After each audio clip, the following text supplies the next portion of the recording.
지금 다른 경쟁국들에 비해서 그렇게 막 뛰어나게 앞서 있는 상황은 아니에요. 좀 때가 뭐냐면 지금은 사실 이제 맛보기용으로 도입하는 거지 본격적으로 도입을 안 하고 있다. 이런 것들이 굉장히 맞물려서 좀 사실 지금은 호황이긴 하지만 걱정이 좀 되는 시기이기도 해요.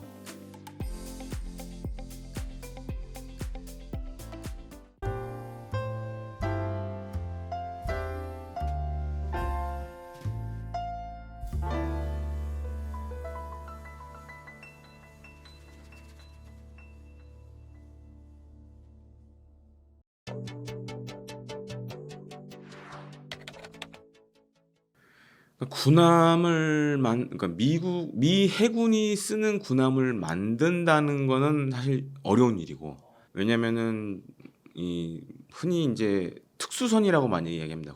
군함을 이제 건조하는 걸 특수선 사업이라고 많이 얘기하는데, 미국도 사실 이제 그런 특수선 사업 같은 경우에는 이제 보안 문제라든가 뭐 그다음에 자국 내 산업 때문에 해외에서 미 해군 군함을 만든다는 것 자체가 불가능에 가까운 일이에요.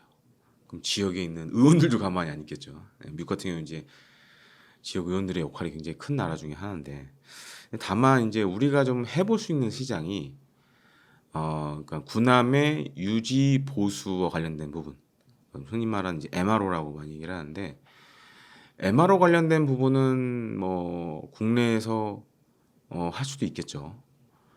근데 이제 요걸 보셔야 될 것 같아요. 지금 미 해군 같은 경우에는 뭐 전 세계를 놓고 작전을 하지만 아태 지역 같은 경우에는 뭐 지금 미 7함대가 제일 크거든요. 근데 7함대 같은 경우에는 사실 이제 일본을 주 기지로 하고 있으니까 당장 수해는 사실 이제 일본에 있는 조선소들이 입을 가능성이 높고, 그러니까 7함대만 보자면 일본에 있는 조선소들이 좀 그런 부분에서 좀 일단 가까우니까 강점이 될 수 있고, 우리가 거기에 더해서 이제 뭐 예를 들어서 일본과 비교했을 때 가격 경쟁력이 있다. 그러면 사실 일본하고 우리나라가 뭐 먼 건 아니잖아요. 예, 가깝기 때문에 그런 부분에서 군함 유지 보수와 관련된 그런 것들은 향후 미 정부의 정책에 따라서 우리가 좀 도전해 볼 만한 그런 사업이 아닌가 이렇게 보고 있습니다. 미국 같은 경우에는 이제 특수선 사업을 하는 아주 큰 회사가 두 군데가 있고, 그 다음에 이제 호위함 같은 좀 작은 배 아니면 약간 특수 목적의 그런 군함들 만드는 회사들이 있는데, 사실 이제 아시다시피 미중 간의 그런 갈등이 갈수록 깊어지잖아요. 특히 이제 대만을 두고 미중 간의 전쟁 가능성도 높아지고. 근데 가장 큰 문제가 중국은 사실 이제 상업적 조선소들도 많고, 그다음에 이제 그 수주하는 걸 보면 항상 이제 우리하고 중국이 맨날 싸우잖아요. 3등이 한 일본 정도 되고. 그러다 보니까 이제 중국은 특수선 사업도 굉장히 활발하게 진행되고 있거든요. 그럼 군함을 뭐 이쪽 제가 친한 이제 대만의 군사 평론가의 표현을 빌자면 군함을 정말 물만두를 빚듯이 찍어내고 있다라고 할 정도로 중국 해군의 그런 각종 군함들이 막 쏟아져 나와요 지금. 근데 반면에 미 해군은 물론 이제 군함을 비교할 때 보는 게 물론 척수도 중요하지만 배수량 기준으로 보면 아직은 미 해군이 앞서 있어요. 근데 척수에선 밀려요 지금. 그리고 미 해군은 태평양에서만 작전하는 게 아니잖아요. 대서양에서 작전해야 되고 북해에도 가야 되고 바빠 세계 정찰하려면. 그러다 보니까 이 아태 지역에 집중시킬 수 있는 군함이 굉장히 중국 비교했을 때 얼마 안 되고, 또 한 가지는 이제 미 해군이 연안전투함이라는 호위함 사업을 했었는데 이 사업이 좀 잘못됐어요. 그러면서 예정된 척수를 채우지 못하고 그냥 중도에 중단하는 상황이 됐어요. 그래서 새로운 호위함을 만들어야 된다. 지금 하고 있는데, 문제는 이제 미국의 조선소들이 워낙 지금 이제 국제적으로 경쟁력이 없고, 그러다 보니까 미 해군이 원하는 시기에 배를 만들어줄 수가 없는 거예요. 또 한 가지 문제가 뭐냐면 코비드 19으로 인해서 뭐 이 보시는 분들도 아마 다 그런 생각 하실 거예요. 코비드 19 19 이후에 물가가 다 올랐잖아요. 주가가 다 올랐고, 방산도 지금 그래요. 군함 쪽도 마찬가지고, 원부자재값 다 올랐고, 중요 구성품 가격 다 올랐고, 그런 상황이에요. 그러다 보니까는 만들고 있는 배도 예를 들어서 중요 핵심 구성품이 납기가 막 지연이 되다 보니까 미 해군이 생각했던 계획했던 시기에 배들이 안 나와요 지금. 그래서 이제 얘기하는 게 그럼 해외에 잘하는 뭐 우리나라 같은 뭐 하나오션이나 그다음에 HD 현대중공업, 그다음에 일본 뭐 이런 데서 좀 할 수 없겠나라는 생각을 지금 하고 있거든요. 그 정도로 사실은 좀 심각한 상황이죠. 미 레이건 행정부 때만 해도 이제 당시 이제 러시아, 그러니까 소련의 우위를 점하기 위해서 막 배를 뭐 600척, 700척까지 건져야 된다 막 이런 계획도 세우고 막 했었거든요. 실제로 거의 근접하게 또 배를 찍어내기도 했고. 그러다 보니까는 지금 미국 입장에서는 한 척의 군함이라도 빨리 받아야 되는데 그게 안 되니까 심각한 상황이죠 이게. 이제 우리나라 같은 경우에는 이제 특수선만 보면 해군이 초창기에 이제 시작했을 때는 정말 배 한 척 없이 이제 시작을 했는데 지금은 이제 들면 조선 기술이 좋아지면서 우리나라도 세계적 성능을 갖고 있는 군함들을 이제 만들고 하거든요. 그런 측면에서는 뭐 흔히 우리가 K방사에서 얘기하는 가성비라는 측면에서 봤을 때는 나쁘지 않은 거죠. 다만 한 가지 문제가 있어요. 이게 굉장히 우리나라 특수선 사업의 아픈 기억 중에 하나인데, 우리가 이제 2010년대 영국의 군수지원함을 수주해가지고 이제 납품을 한 적이 있습니다. 근데 그때 이제 뭐 어떤 회사라고 말씀드리기 좀 애매하지만 어떤 일이 생겼냐면, 그러니까 군수지원함 같은 경우에 사실 이제 전투함이 아니잖아요. 싸우는 배가 아니잖아요. 그래서 좀 쉽게 생각했어요. 근데 영국 해군은 미 해군과 같이 되게 선진 해군에 속하는, 선진 해군 그룹에 속해 있는 나라예요.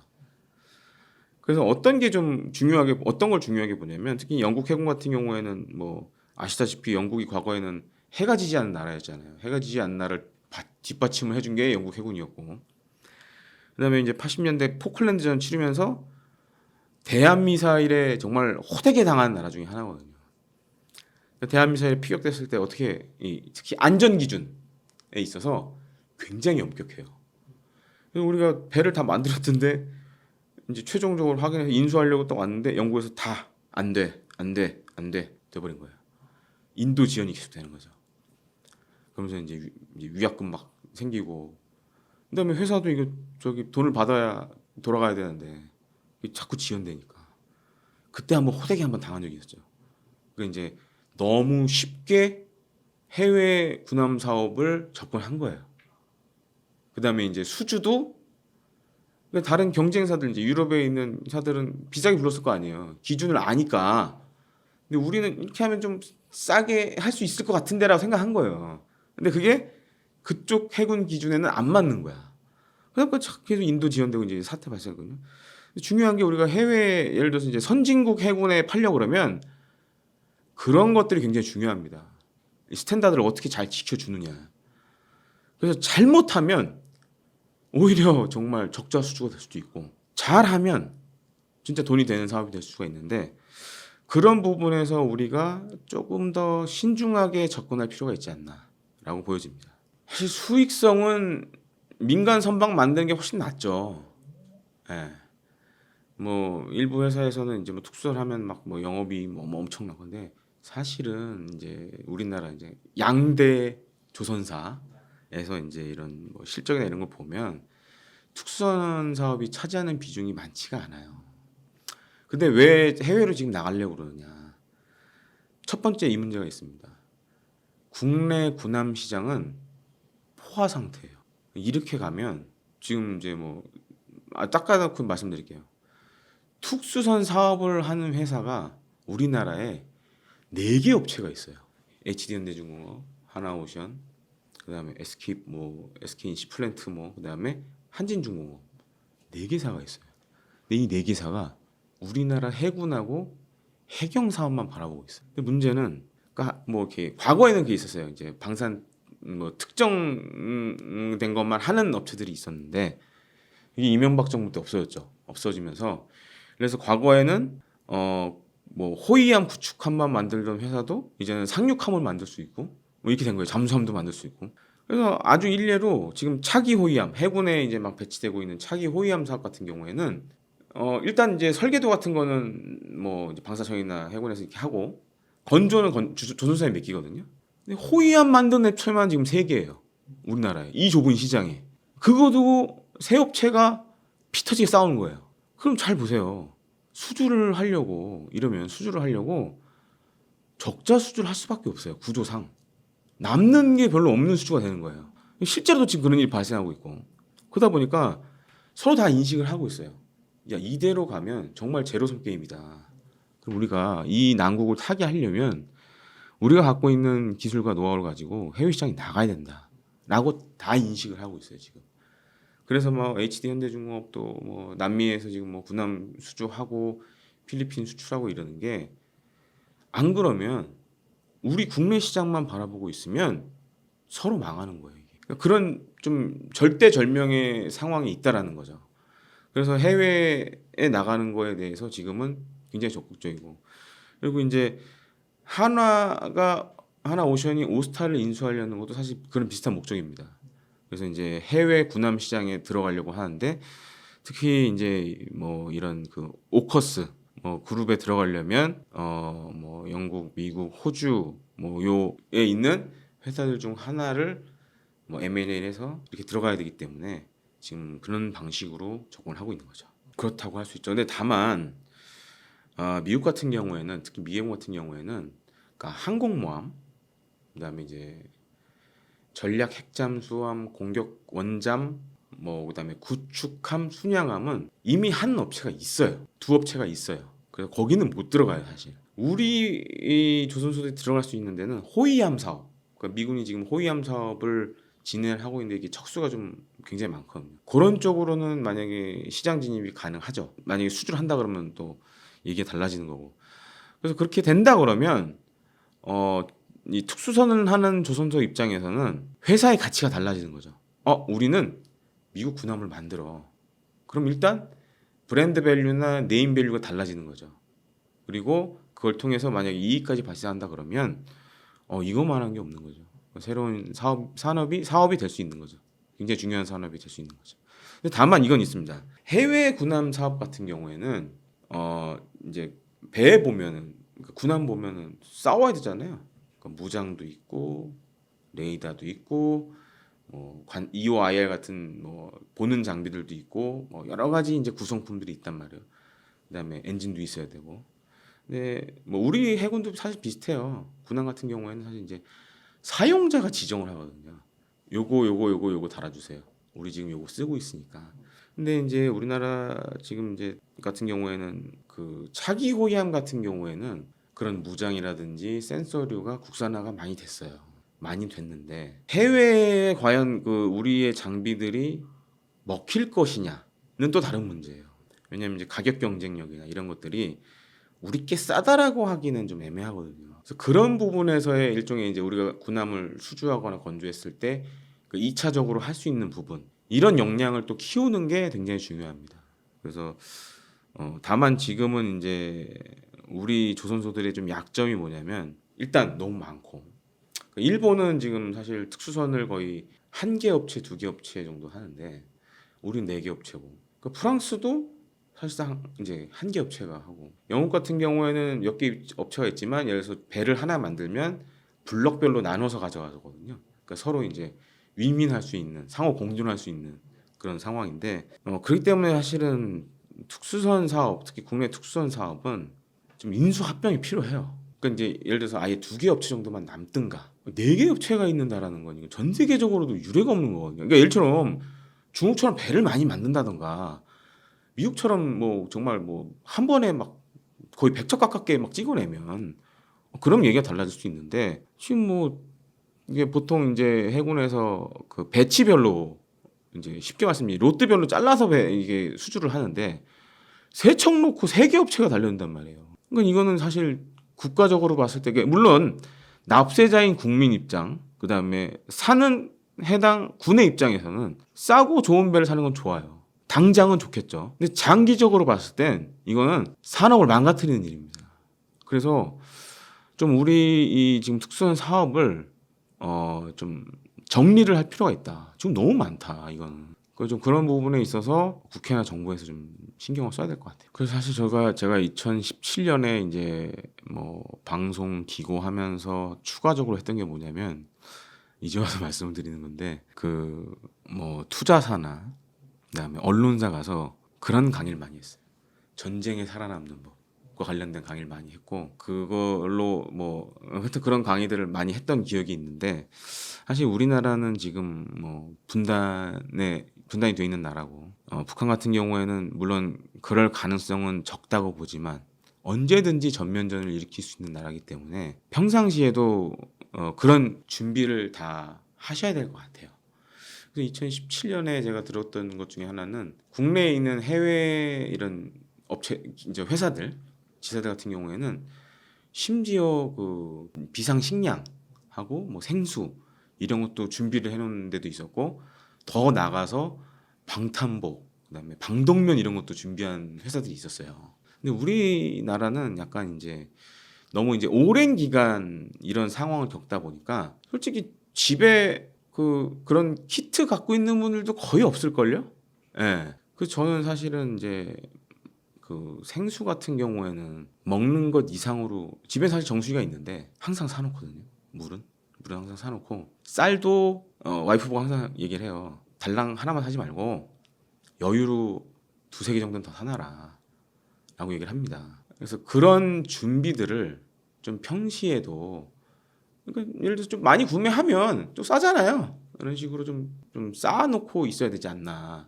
또 한 가지 중요한 거는 이건 뭐 전쟁뿐만 아니라 재해 때도 사실 중요한 문제인데 우리가 이제 뭐 가정을 이루신 분들은 가장 걱정이 되는 게 아마 그럴 겁니다. 갑자기 북한이 포를 서울에 쐈어. 그러면 나와 우리 가족은 어떻게 연락을 해야 되지? 그렇죠? 기지국이 파괴되고 통신이 안 되고 이럴 때 그럼 어떻게 해야 되지?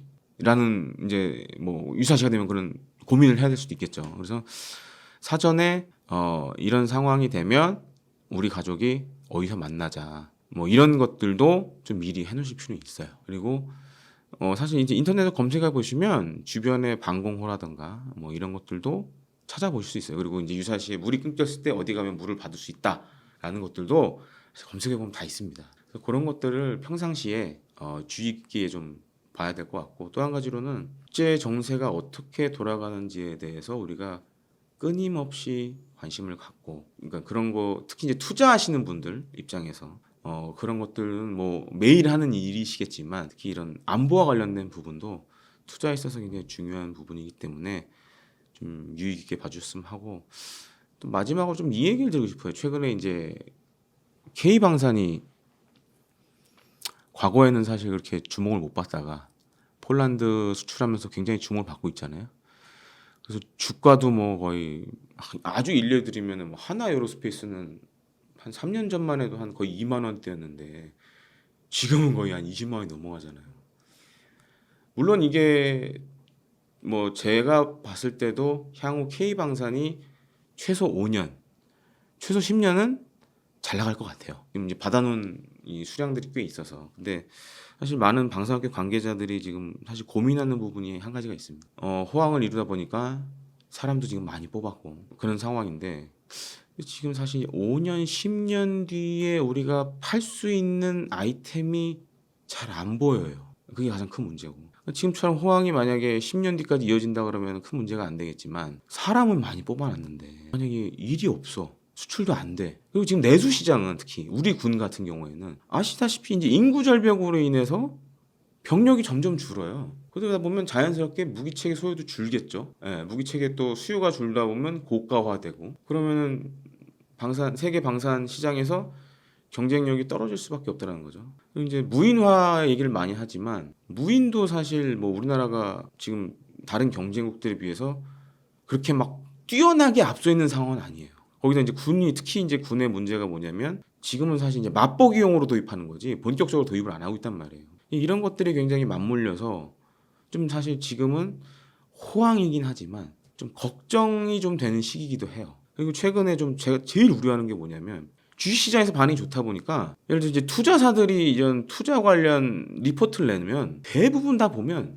좋은 내용밖에 없어요. 그럼 이제 뭐 제가 또 전에 듣기로는 지금 그런 투자 회사에서 방산 관련 애널리스트들 많이 뽑으셨다고 하는데 저도 지금 이걸 한 지가 한 20년이 다 돼 가는데 그래도 아직 많은 부분을 특히 이제 방산 관련돼서 많은 부분을 뭐 한 50% 이상 정도는 알고 있다고 좀 자신하는데 8, 90%는 아니라고 보거든요. 근데 과연 자 수박 겉핥기로 본 분들이 만드는 보고서가 그게 과연 그 제대로 된 반영을 하고 있는 건지가 사실 좀 의문스럽습니다.